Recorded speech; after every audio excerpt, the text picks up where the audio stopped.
So hey guys, আমি আজকে আপনাদের দেখাবো কিভাবে এক ক্লিকে এইভাবে শার্টের কালার চেঞ্জ হয়। তো আমার ভিডিওটা দেখতে চাইলে, আমার সম্পূর্ণ ভিডিওটা দেখতে চাইলে আমাদের সাথে থাকুন। চলে আসছি ইন্টোর পর।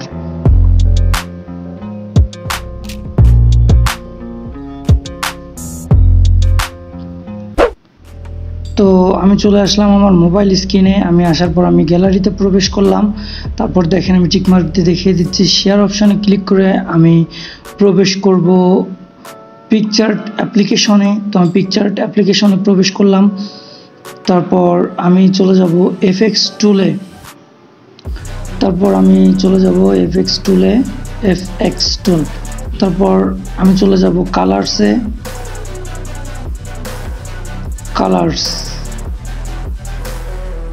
কালার্সে চলে গেলাম। কালার্সে যাওয়ার পর আমি চলে যাব 3 নাম্বার যে অপশনটা আছে সেইটাতে। তারপর আমি যে জায়গার কালার চেঞ্জ করতে যাচ্ছি, তো আমি এখন শার্টের কালার চেঞ্জ করতে যাচ্ছি। শার্টকে সিলেক্ট করব এবং আমি কোন কালার দেব সেই কালার সিলেক্ট করব। তো তারপর আমি চলে গেলাম ইরেজ অপশনে যাওয়ার পর হার্ডনেসটাকে বাড়িয়ে দিলাম আর সাইজটাকে ছোটো বড়ো করে নিলাম। তারপর জুম দেওয়ার পর এটাকে ইরেজ করে নিলাম। তো যে জায়গা থেকে বের হয়ে যাবে সেই জায়গা থেকে আবার দিয়ে দিবেন। অনেক স্মুথ করে, অনেক আস্তে আস্তে করবেন যাতে ভিডিওটা অনেক সুন্দর দেখায়। তো আমি এটা অনেক সময় নিয়ে করেছি, কিন্তু আমার ভিডিওটা অনেক বড় হয়ে যাবে, তাই একটু ফাস্ট করে দিলাম।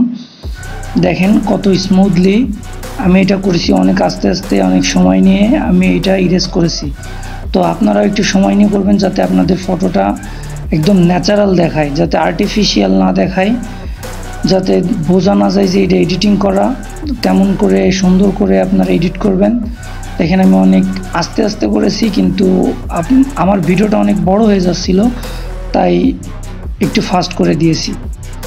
তো তারপর ইরেজ করা শেষ। এই যে ইরেজ করা শেষ হয়ে গেল। তারপর আমি ক্লিক করে দেবো টিকমার্কে ক্লিক করে দেওয়ার পর দেখেন আপনারা যে কোনো শার্টের কালার চুজ করতে পারেন। আপনার যে কালারই ভালো লাগে না কেন আপনি সেই কালারই চুজ করতে পারেন। তো আমি এক একটা করে ডাউনলোড করে নিচ্ছি যে আমার কোন কালারে ভালো লাগে। তো আপনিও এক একটা শার্টে আপনি ডাউনলোড করে নিতে পারেন। তো আমার চ্যানেলে নতুন হলে আর যদি আমার এই ভিডিও থেকে কিছু শিখতে পারেন, তাহলে আমার চ্যানেলটিকে সাবস্ক্রাইব করে আমার পাশে থাকবেন এবং বেল আইকনটি বাজিয়ে দিবেন সবার আগে আমার ভিডিও পেতে।